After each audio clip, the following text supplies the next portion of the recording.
promesses. Et ce matin, ce que je voudrais, c'est qu'on pioche, qu'on prenne dans les félicitations et dans les reproches que Jésus fait à l'Église pour comprendre ce qui doit être aligné dans nos vies. J'aimerais qu'on pioche dans qui est Jésus et quelles sont les exhortations qu'il nous fait pour comprendre comment on fait pour s'aligner sur Jésus. Et j'aimerais qu'on pioche dans ses promesses pour qu'on puisse comprendre dans quel but, pourquoi il faut s'aligner. Alors avant qu'on commence, j'aimerais juste préciser que dans la première partie, comme je vais dire ce qui doit être aligné, je vais dire des choses qui ne sont pas agréables à entendre, parce que ça fait face à nos échecs en fait. Des fois on sait, ouais, Dieu veut ça, tout ça, on n'y arrive pas, par nos propres forces. Et si on entend ces choses-là en se disant d'avance, ouais mais j'ai déjà essayé et donc je ne vais pas y arriver, dans ce cas-là, vous n'allez pas réussir à l'entendre pleinement. Si on se dit, ah oui, il y a encore ça, ah oui, il faut que je refasse ça, il faut que je me remette à lire ma Bible, il faut que je me remette à faire ceci, et on est tout de suite dans une démarche inconsciente de se dire, je vais faire mes efforts pour y arriver, je vais encore essayer, on va se planter aussi. Si on veut que ce qu'on va entendre ce matin porte du fruit, il faut qu'on puisse être au milieu, qu'on puisse dire, Seigneur, parle, s'il y a des choses à dire qui ne sont pas plus en d'idées, montre-moi où est l'état de mon cœur, mais je suis capable de l'entendre parce que je sais que si tu me dis ces choses, tu vas me donner la capacité pour changer. Si tu révèles ces choses, toi tu es capable de créer un chemin pour que, créer un chemin là où il n'y en a pas pour que je puisse vivre ces choses. Donc sachant cela, on est capable d'entendre ce qui va et ce qui va pas. Vous êtes prêts? Qu'est-ce qui doit être aligné? Quand on a presque tous fait ça, de dire « Ah, dans telle église, j'aime telle chose ou telle chose. Ah, si seulement on pouvait vivre ça ou faire ça dans notre église à nous. » Ou alors se dire « Bon, j'aime bien quand on fait ça dans l'église. » Et quand vous réfléchissez à ces aspects-là, en fait, ça nous montre quels sont les critères que nous avons pour une église.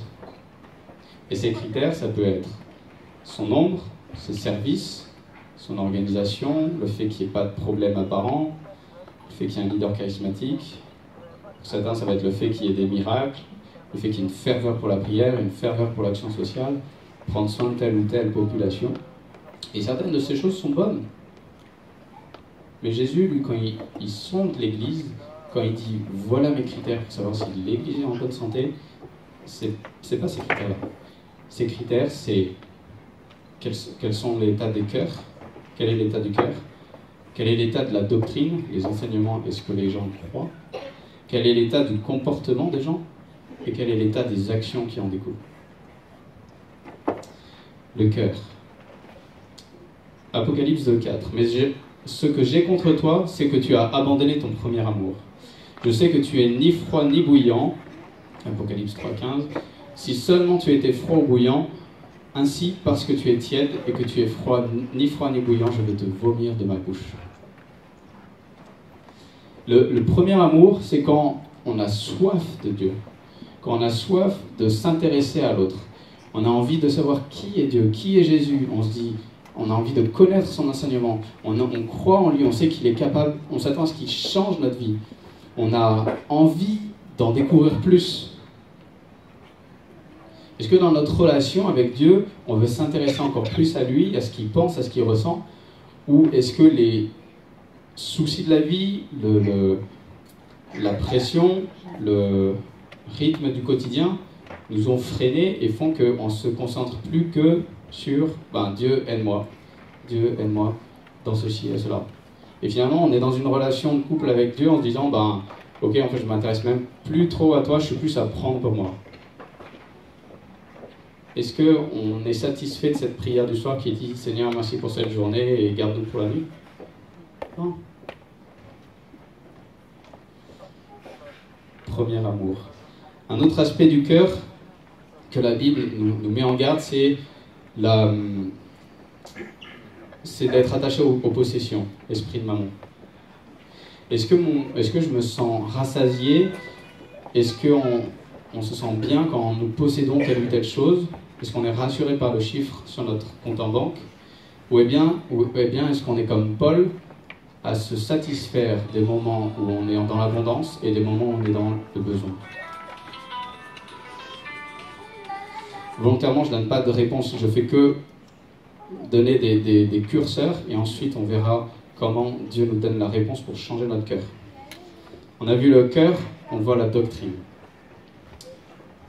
La doctrine, c'est les enseignements qu'il y a c'est les enseignements que l'on croit et du coup qu'on met en application. Dans Apocalypse, Jésus est très très très sévère contre les dérives de doctrine. Il est sévère contre ceux qui les enseignent et contre ceux qui les croient et qui les écoutent et qui les suivent. Pourquoi? Parce que ces dérives, en fait, elles mènent vers un égarement au lieu d'amener vers une dépendance vers Dieu. Dans Apocalypse 2:6, il dit « Cependant, tu as ceci pour toi, tu détestes les œuvres des Nicolaïtes, tout comme moi, je les déteste, comme je les déteste moi aussi. » Apocalypse 2:14 « Mais j'ai certaines choses contre toi, tu as là des gens attachés à la doctrine de Balaam, qui enseignait à Balak à tendre un piège aux Israélites pour qu'ils mangent des viandes sacrifiées aux idoles et se livrent à l'immoralité sexuelle. Ainsi, toi aussi, tu as des gens attachés de la même manière à la doctrine des Nicolaïtes. » Apocalypse 2:20 « Mais ce que j'ai contre toi, c'est que tu laisses faire Jézabel, cette femme qui se prétend prophétesse.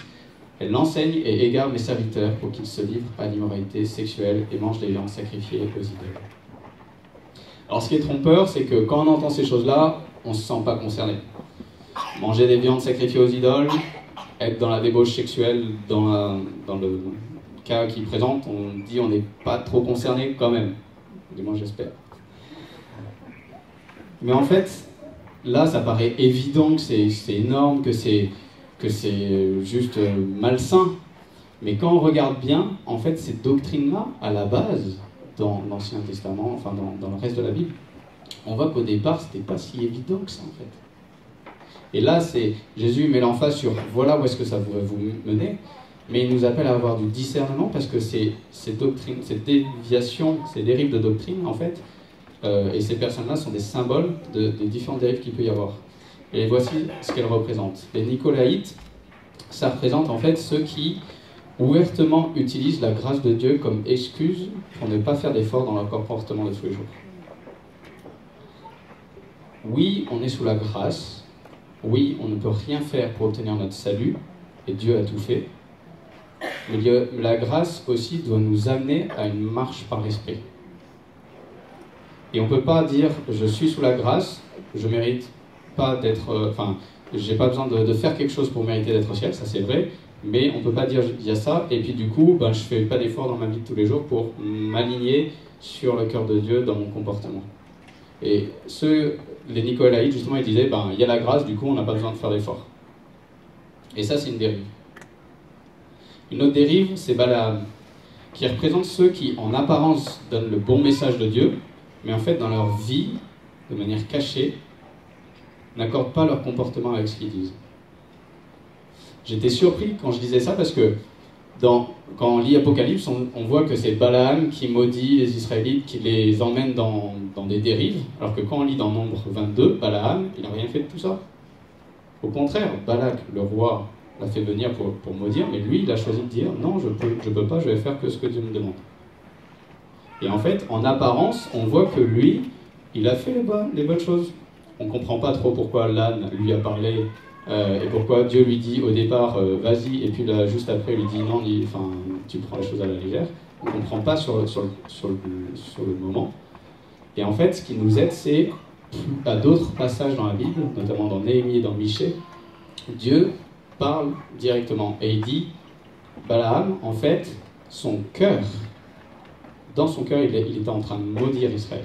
Il a essayé de maudire Israël. Et c'est pour ça que je suis en colère contre lui. Et Balaam est même pris dans 2 Pierre comme l'exemple des faux prophètes. Et en fait, ça nous donne un exemple de dire, on peut en apparence être dans la bonne doctrine, mais avoir une vie cachée et qui ne soit pas en lien avec ça. Un autre exemple, Jézabel. Ça représente le mélange des croyances, où on prend des croyances d'Israël, on prend des croyances des autres familles de l'époque. Et donc pour nous, ça représenterait le fait de prendre l'évangile, d'entendre aussi, de prendre un petit peu dans le New Age, de prendre un peu à droite, de prendre un peu à gauche dans le yoga, tout ça, parce qu'on se dit, c'est pas si mauvais que ça c'est cohérent, et on prend. Et ça nous amène à la fin c'est pas constructif. Et un dernier exemple qui nous est donné, c'est ce qui est appelé les méchants, les kakos en grec. Les méchants que justement la première église arrive à discerner et à ne pas se laisser tromper par eux. Les méchants, en fait, ils représentent ceux qui, dans la parabole dans Matthieu, où Jésus parle d'eux en disant que c'est les serviteurs qui prennent un puits et qui ont un champ, et en fait, ils l'utilisent, mais quand les serviteurs du maître viennent, ils ne leur donnent pas leur part, et puis quand le fils vient, il le tue. C'est ça, les méchants. Et les méchants, en fait, ça représentait les religieux.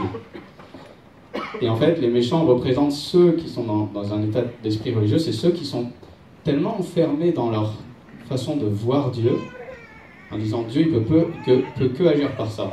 Dieu, nous on est Israël et donc c'est nous qui avons raison et c'est nous les enfants d'Abraham et il n'y en a pas d'autres. Ou dans Actes, quand on voit, là encore c'est des juifs à l'époque qui persécutent d'autres juifs, mais qui se disaient nous on est les religieux, on est dans la bonne démarche et Dieu il agit comme ça, il ne peut pas agir un jour de sabbat, il ne peut pas faire ça, il ne peut que agir comme ça, du coup on vous persécute.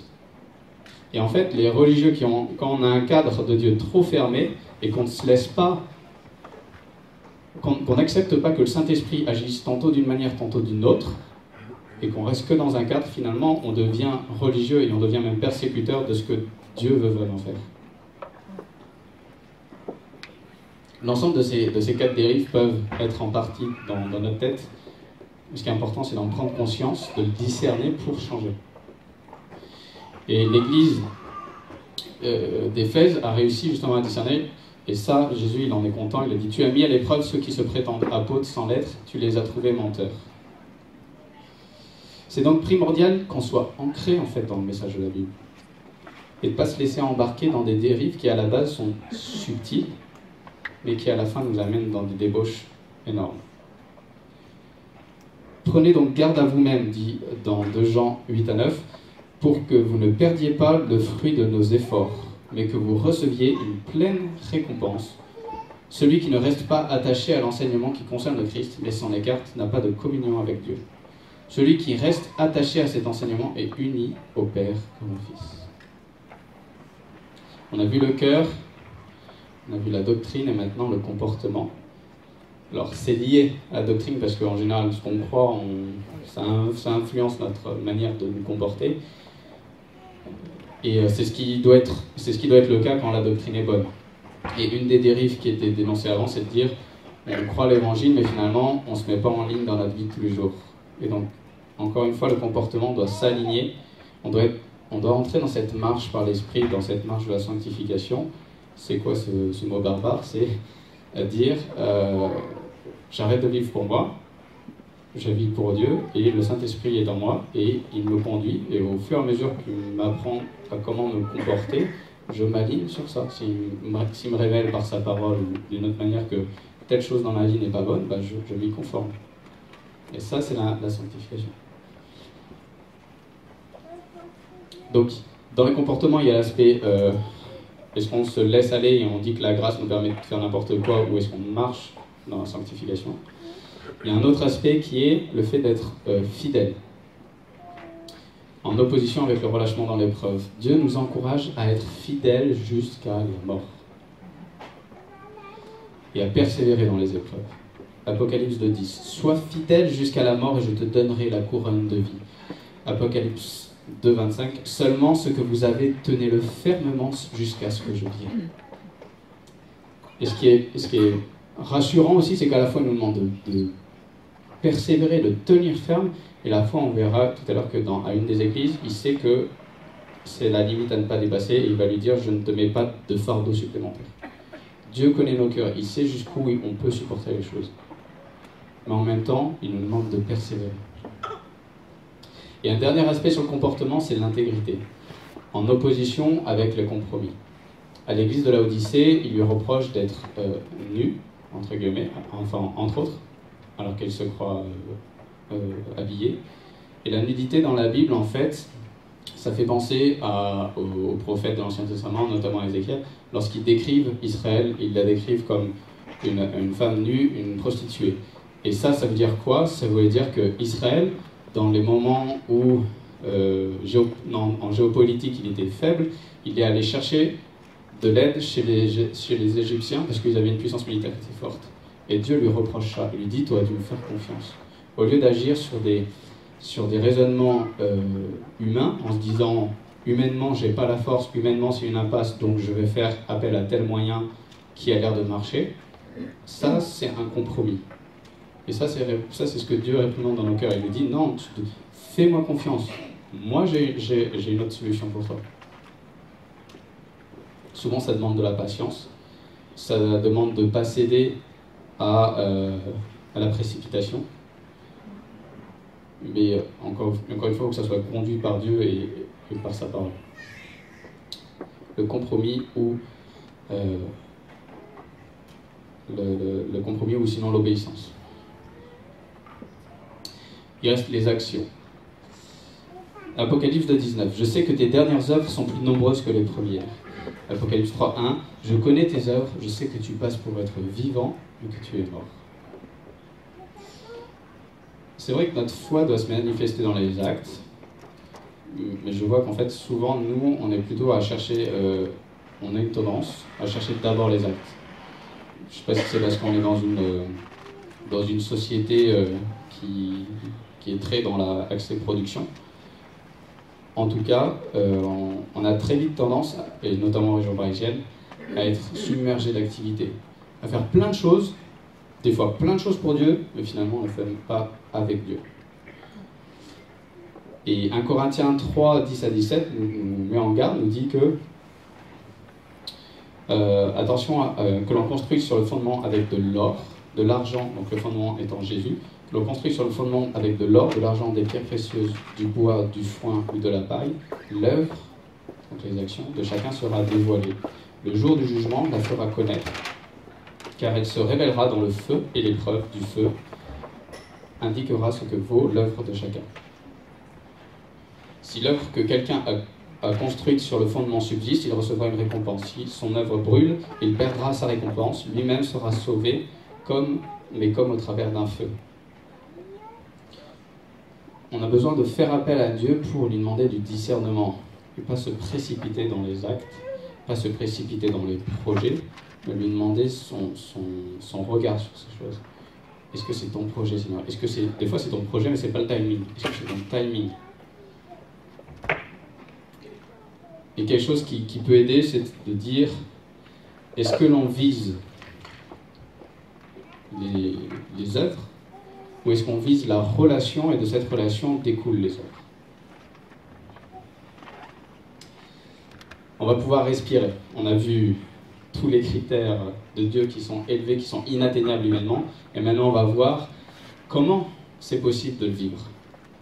Comment c'est possible de ne pas rester juste frustré en se disant « Ok, je sais comment je dois vivre ça, mais j'y arrive pas », mais plutôt à être vraiment à le vivre.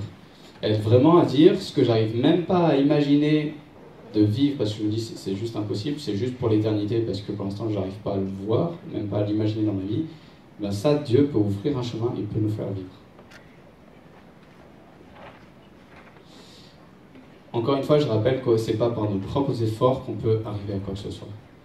Néanmoins, Apocalypse 2 et 3 nous dit qu'il y a la part faite par Jésus. Il y a aussi, on a quand même notre part dedans. La part de Jésus, bien évidemment, est beaucoup plus grande. La part faite par Jésus. Chacune des 7 lettres, en fait, commence par une description de qui est Jésus. Et qui pioche dans Apocalypse 1, qu'a lu tout à l'heure Eurydice, où on voit que Jésus, il est ce qu'on appelle Jésus glorifié, ça veut dire que c'est le Jésus qui maintenant, déjà dès il y a 2000 ans, il est maintenant roi de l'univers. Il est maintenant en position de force. Il est maintenant à avoir les clés sur la mort. Il est maintenant à maîtriser toutes choses. Et des fois, on a du mal à voir ça parce que on se dit, mais ce qu'on vit, on n'a pas l'impression que tu es à l'œuvre, Seigneur. Et si l'Apocalypse a été écrit, c'est entre autres pour ça, c'est pour nous avertir que c'est normal. Il permet qu'il y a des temps avant son retour où on voit de la famine, on voit des guerres, on voit des difficultés. Et il leur dit aussi dans dans Marc et dans même Matthieu 25. Et il nous a averti qu'il permet ces choses, mais il les contrôle. Et en fait, pour nous, comment réussir à s'aligner sur les attentes si élevées de Dieu, c'est d'abord en fonction de qui est Jésus. Parce que lui, ses attentes, il les a réussies. Lui, ses attentes, il les vit déjà. Et dans Apocalypse 1, en fait, je vous invite à aller voir la prédication qu'a faite David le 4 février, vous pouvez la voir sur YouTube, c'est quelle vision avons-nous de Jésus? Et la première chose, la première clé, c'est de savoir quelle perception, nous, on a de Jésus. Si on a une perception de Jésus qui est, il est fort, mais en même temps, il n'arrive pas à maîtriser ce qui m'arrive dans ma vie, dans ce cas-là, je vais être dérouté. Je vais pas réussir à aller jusqu'au bout. Si j'ai une perception qui est la bonne perception de voir que Dieu, que Jésus maîtrise toutes choses et qu'il est fort et qu'il a déjà réussi ce qu'il me demande de faire, dans ce cas-là, je vais réussir à marcher dans sa suite, à sa suite. Quelle est notre perception de Christ? Et du coup, il se présente de la manière suivante. D'abord, il dit qui il est. Il dit qu'il est maître de la situation. Que lui, il est déjà allé jusqu'à mourir pour nous. Souvenez-vous, quand il nous demande d'être fidèle jusqu'à la mort, lui, il l'a déjà fait. Lui, il est la vérité avec son épée à double tranchant, et il discerne notre état avec ses yeux flamboyants. Il est inébranlable avec ses pieds qui sont avec de l'airain. Il ouvre des portes que personne ne peut fermer, et il ferme des portes que personne ne peut ouvrir. Il est celui... Il est l'amen de Dieu. Il est celui en qui Dieu le Père ne peut que dire oui. Il ne peut pas dire non. Toutes les promesses en Christ sont oui pour nous. Donc on sait que lui, quand on vient à lui, on sait qu'il y a une réponse favorable à chaque fois. Il est le représentant fidèle du Père et il est le créateur de tout. Et ça doit nous encourager parce que Jésus est infaillible, parce qu'on peut lui faire confiance et parce qu'il a déjà réussi là où il nous demande de réussir. Et en plus d'être, il est en action. Il est pas simplement au ciel en attendant que son retour arrive et c'est le boulot du Saint-Esprit d'agir. Non, lui, il est à l'œuvre. Il dit dans Apocalypse 2 à 3, il veille sur nous, il nous reprend et nous corrige parce qu'il nous aime. Il nous garde dans l'épreuve et dans la tentation. Il ouvre et ferme les portes alors qu'on n'en a pas la puissance. Il ne met pas un fardeau sur nous qui va au-delà de nos forces. Il nous protège. Il intervient pour mettre un coup d'arrêt à des situations, il fait plier le genou de nos ennemis, il frappe à notre porte pour entrer et demeurer dans nos vies. Voici, je me tiens à la porte et je frappe. Si quelqu'un entend ma voix et ouvre la porte, j'entrerai chez lui, je souperai avec lui et lui avec moi. Et ça, mes amis, c'est la clé. La clé de comment vivre une vie alignée avec les attentes de Dieu en tant qu'épouse de Christ, c'est que Jésus vienne vivre en nous. Que Jésus, qui lui a cette vie, où il a déjà réussi tout ce qu'il nous demande de réussir, vienne vivre cette vie en nous. Et quand Jésus vient vivre en nous, peu importe les circonstances, peu importe ce que l'on peut traverser, rien n'est trop dur, rien n'est impossible pour vivre selon ces critères. C'est difficile, mais ce n'est pas impossible. Et la preuve, c'est l'église de Pergame qui, alors qu'elle habite dans la ville où il y a le trône même de Satan, elle arrive à être fidèle. Je connais tes œuvres et l'endroit où tu es établi, là se trouve le trône de Satan. Tu es fermement attaché à mon nom. Tu n'as pas renié la foi en moi, même durant les jours où Antipas, mon témoin, fidèle, a été mis à mort chez vous, là où Satan est établi. Si Jésus vit sa vie en nous, alors on peut vivre des situations extrêmes que l'on n'arriverait pas à vivre tout seul. Et on peut demeurer dans la fidélité, on peut demeurer avec un amour fort, on peut tenir ferme face à la tentation, si Jésus vit dans notre vie, si on lui ouvre la porte. Et c'est là notre part. C'est limité comme illustration, mais ça aide un peu à éclaircir la chose.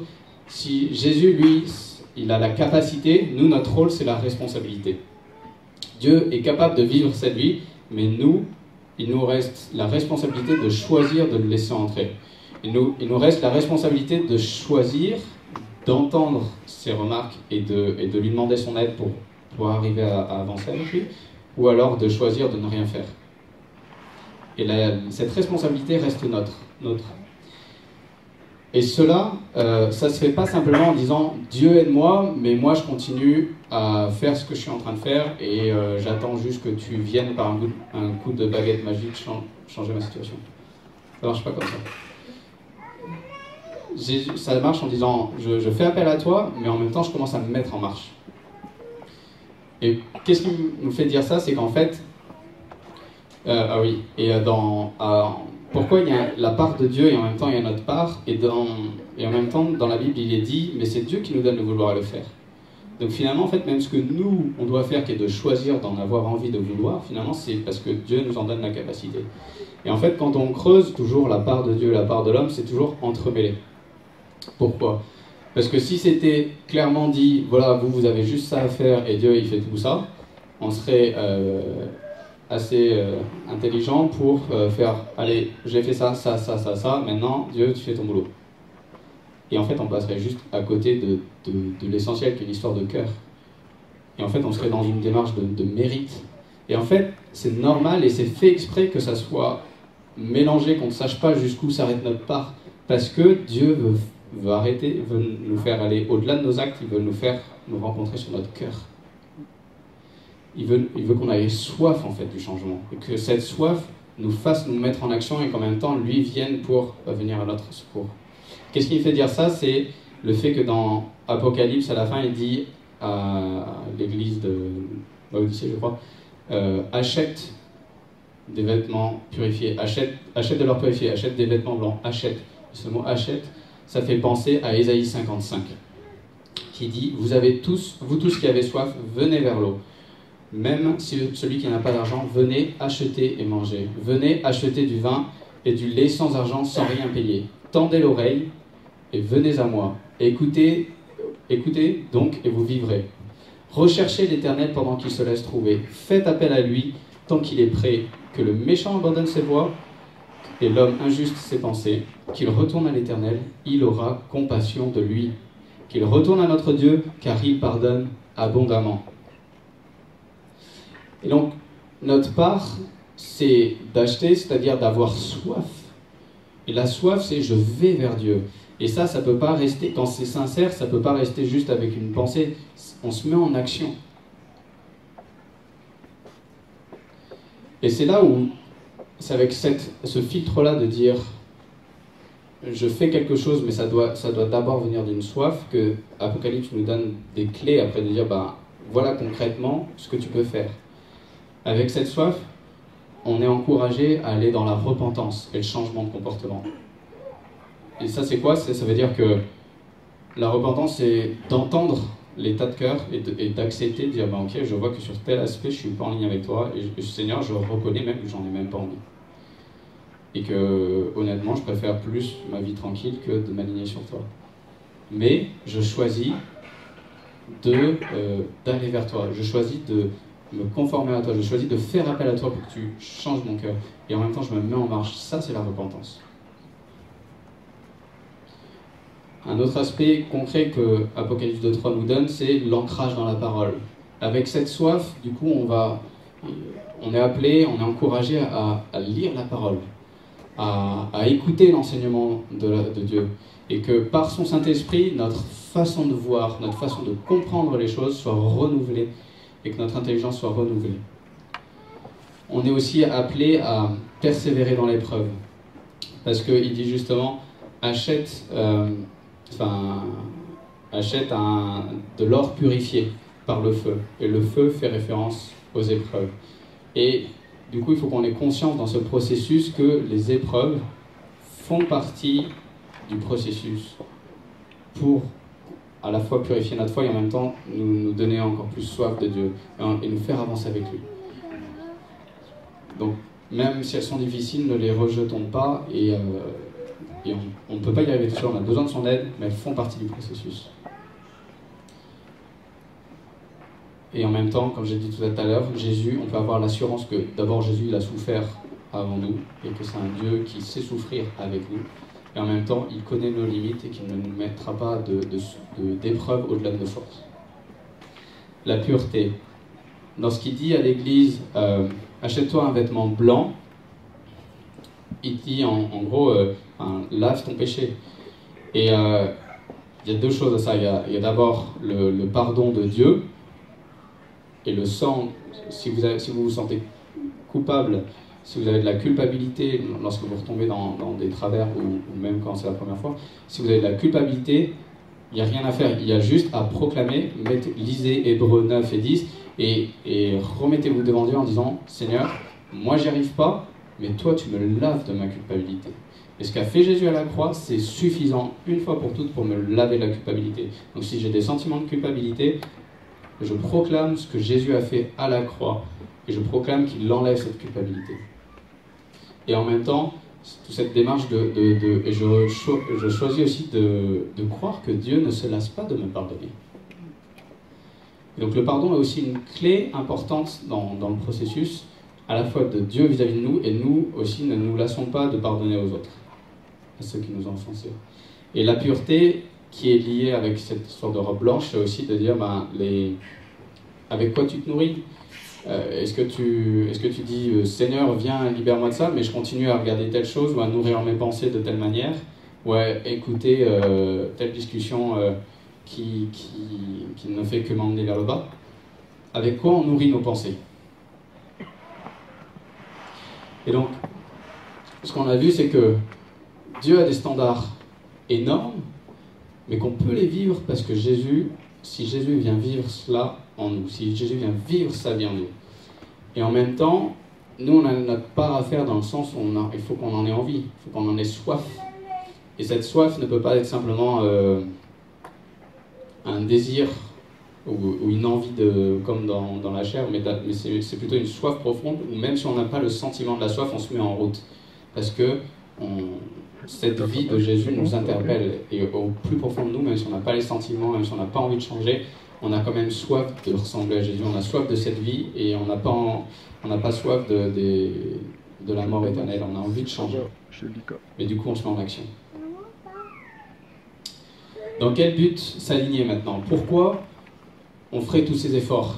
Pourquoi on ne se contenterait pas simplement de dire, ok Seigneur, tu m'as sauvé, et s'il y en a qui veulent se donner des efforts, avoir des couronnes dans le ciel, c'est bon pour eux, mais moi j'y arrive pas, donc voilà. Tout l'enjeu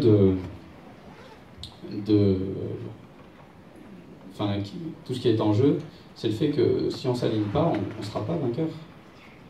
C'est ce que dit Apocalypse.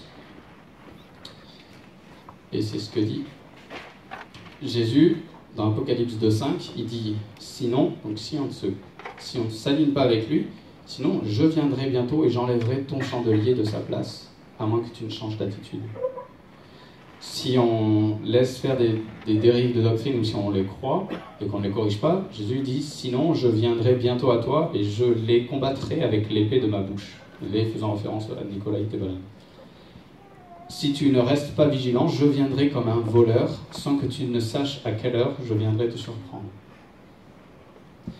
Et en fait, l'enjeu, c'est l'enjeu qu'il y a dans la parabole des 10 filles vierges de Matthieu 25. Je vous laisserai lire à la maison, mais cette parabole qui dit, il y en a 5 qui sont sages, qui ont de l'huile et des réserves, 5 autres qui n'ont pas été sages, qui ont juste un petit peu d'huile, mais ils n'ont pas de réserve.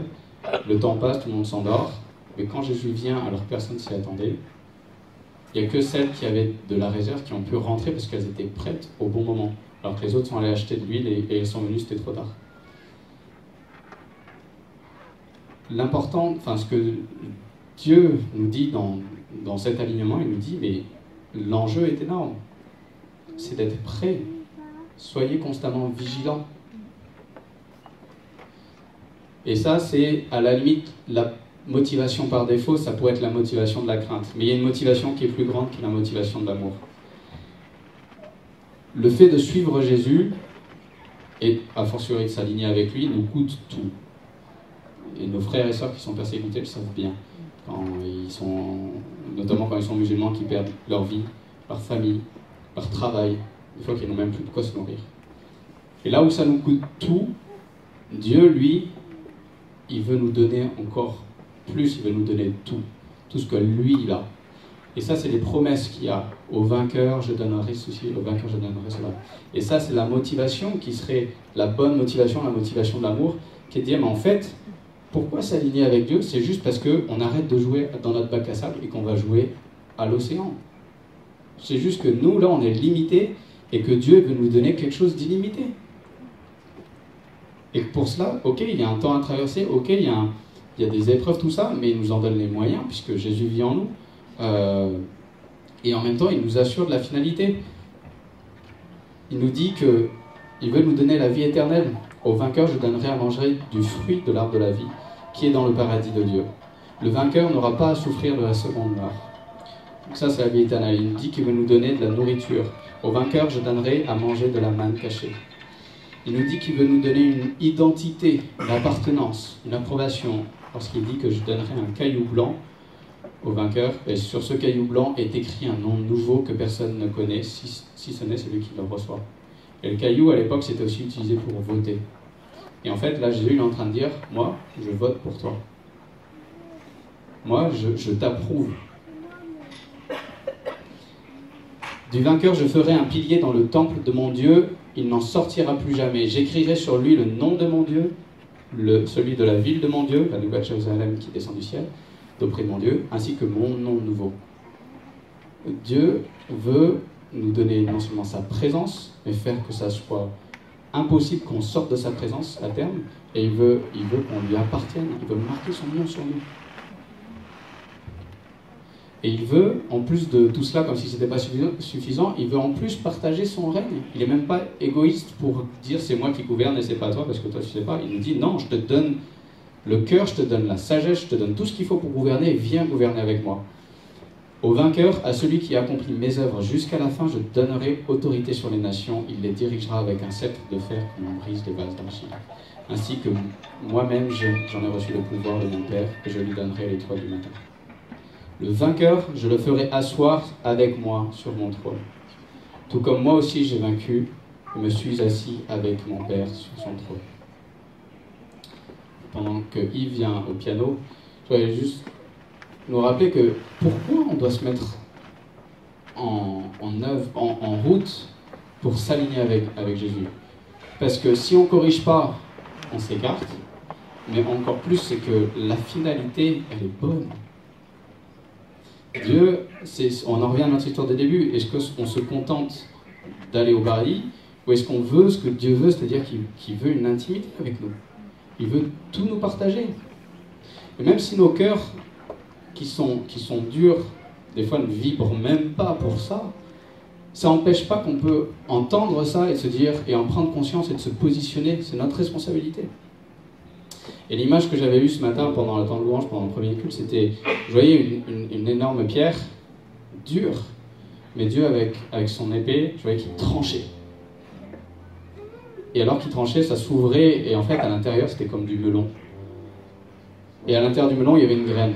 Et qu'est-ce que ça veut dire? Ça veut dire que nos cœurs, même s'ils sont fermés, même s'ils sont secs, même si on se dit, mais Seigneur, tu vois, même quand j'entends ça, ça ne parle même pas. Ben, lui, avec sa parole, il sait venir, il sait ouvrir, et il sait nous amener dans une zone où il y a la soif, le melon. Et là où il y a la soif, en plus, il y a une graine, parce que c'est pas juste avoir soif sur un instant T, mais c'est parce qu'il veut faire quelque chose avec nous. Il veut planter cette graine, il veut que ça porte du fruit. Et du coup, même si on se sent incapable, lui, il est déjà à l'œuvre dans nos cœurs. Il est déjà en train de nous dire des choses qui ne sont pas agréables à entendre, mais en même temps nous donner les moyens d'y arriver. Il est déjà en train de nous dire, mais tu te contentes de tellement peu, alors que j'ai tellement plus pour toi.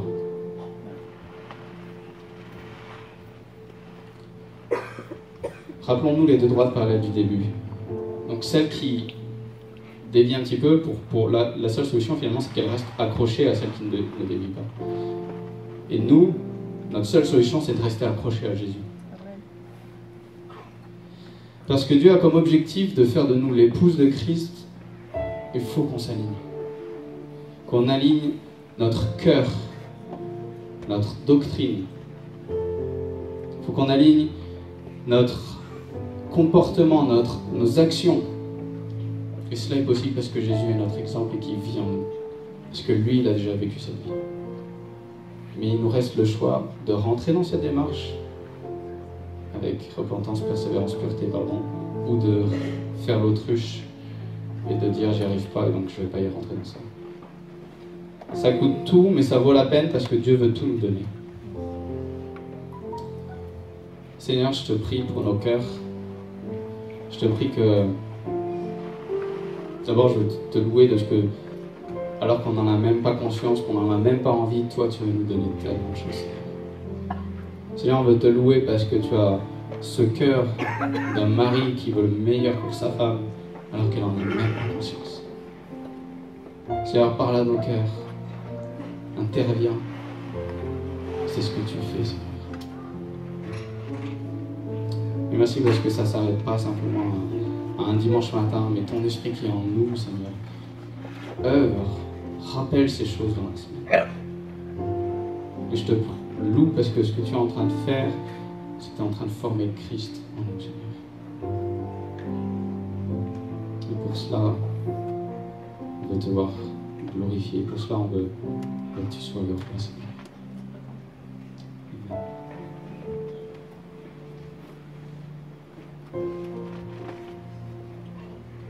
Passer un temps dans la prière, se mettre devant Dieu.